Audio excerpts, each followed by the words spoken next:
ក្នុងការកែសម្រួលអាវុធនិងយុទ្ធោបករណ៍បំផ្លិចបំផ្លាញធ្ងន់ធ្ងររវាងកម្ពុជានិងថៃសម្រាប់ដំណាក់កាលទី1នឹងត្រូវធ្វើឡើងនៅក្នុងរយៈពេល3សប្តាហ៍គឺចាប់ពីថ្ងៃទី1រហូតដល់ថ្ងៃទី21ខែវិច្ឆិកាឆ្នាំ2025លោកជំទាវអាដាមស្នេហ៍ឯកម៉ាលីសុជាតាអ្នកនាំពាក្យក្រសួងកាពិជាតិកម្ពុជាបានឲ្យដឹងនៅយប់ថ្ងៃទី1ខែវិច្ឆិកាឆ្នាំ2025ថា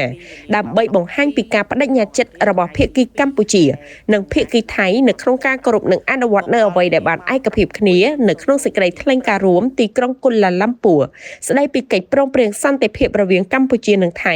ដែលបានចុះហត្ថលេខាកាលពីថ្ងៃទី26ខែតុលាឆ្នាំ2025ព្រមទាំងស្មារតីនៃកិច្ចប្រជុំពិសេសលើកទី2នៃគណៈកម្មាធិការព្រំដែនទូទៅកម្ពុជាថៃហៅកាត់ថា GBC ដែលប្រព្រឹត្តទៅនៅប្រទេសម៉ាឡេស៊ីកាលពីថ្ងៃទី23ខែតុលាឆ្នាំ2025ទៅនៅថ្ងៃទី31ខែតុលាឆ្នាំ2025យុទ្ធភូមិភាគទី4កម្ពុជានិងកងទ័ពភូមិភាគទី2ថៃបានរៀបចំកិច្ចប្រជុំពិសេសនៃគណៈកម្មាធិការព្រំដែនថ្នាក់យុទ្ធភូមិភាគកម្ពុជាថៃ RBC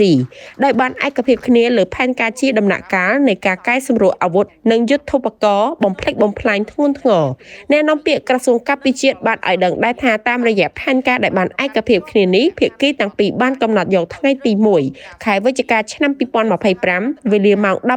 18:45 នាទីគឺជាថ្ងៃចាប់ផ្ដើមនៃការអនុវត្តការកែសម្រួលអាវុធនិងយុទ្ធោបករណ៍បំផ្លិចបំផ្លាញធ្ងន់ធ្ងរសម្រាប់ដំណាក់កាលទី1ដែលភាគីទាំងពីរត្រូវអនុវត្តដូចគ្នានៅក្រោមការសង្កេតការណ៍និងការផ្ទៀងផ្ទាត់របស់ក្រុមអ្នកសង្កេតការណ៍ ASEAN AOT គូបញ្ជាក់ផងដែរថាបន្ទាប់ពីចុះហត្ថលេខាលើសេចក្តីថ្លែងការណ៍រួមទីក្រុងកូឡាឡាំពួរដើម្បីបង្ហាញពីកាយវិការប្រកបដោយសុឆន្ទៈភាគីទាំងពីរបានធ្វើការដកដោយផ្នែកនៃជំហានទី1សម្រាប់ជានិមិត្តរូបដែលបានដករថពីដែកចំនួន2គ្រឿងរបស់ភាគីម្ខាងឲ្យត្រឡប់ទៅកាន់ទីតាំងដើមវិញដែលបានធ្វើឡើងកាលពីថ្ងៃទី26ខែតុលាឆ្នាំ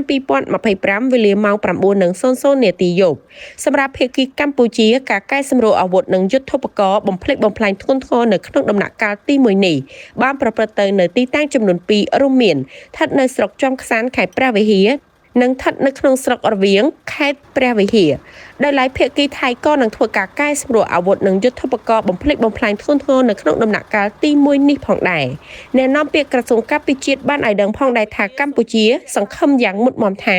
ភាគីទាំងពីរនឹងអនុវត្តឲ្យបានពេញលេញនិងប្រកបដោយប្រសិទ្ធភាពនៅសេចក្តីថ្លែងការណ៍រួមទីក្រុងកូឡាឡាំពួរស្តីពីកិច្ចព្រមព្រៀងសន្តិភាពរវាងកម្ពុជានិងថៃ